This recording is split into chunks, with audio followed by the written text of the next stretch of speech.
அஸ்தினாபுர அரசமன்றம் முழுக்க கூட்டம் நிரம்பியது. இன்று அர்ஜுனன் தன் வில்லாற்றலை வெளிப்படுத்தும் நாள். அவன் அம்புகள் மின்னலாய் பறந்து இலக்குகளை சிதறடித்தன. அந்த காட்சி பார்த்த அனைவரும், இவன்தான் உலகின் சிறந்த வில்லாளர் என்று கைத்தட்டினர். ஆனால் அந்த நேரம் அரங்கத்தின் மறுபுறம் ஒரு வீரன் எழுந்தான். அவன் பெயர் கர்ணன்.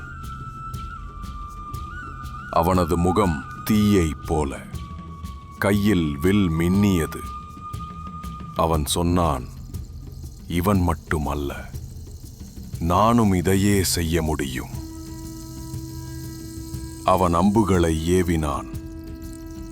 அதே விறுவிறுப்பில், அதே துல்லியத்தில் அரங்கம் அதிர்ந்தது.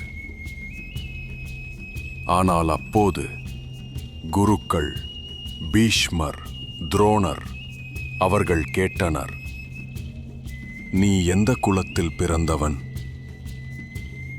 அந்த ஒரு கேள்வி கர்ணனின் இதயத்தை நொறுக்கியது. அவன் அமைதியாக தலையை தாழ்த்தினான்.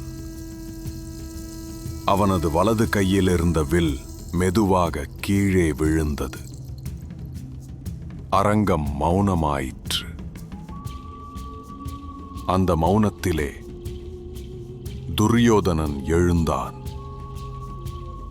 அவன் குலத்தை பற்றி கேட்காதீர்கள்.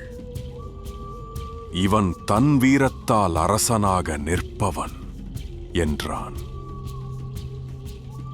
அந்த ஒரு வார்த்தை கர்ணனின் வாழ்நாள் தோழனையும் அர்ஜுனனின் வாழ்நாள் எதிரியையும் உருவாக்கியது.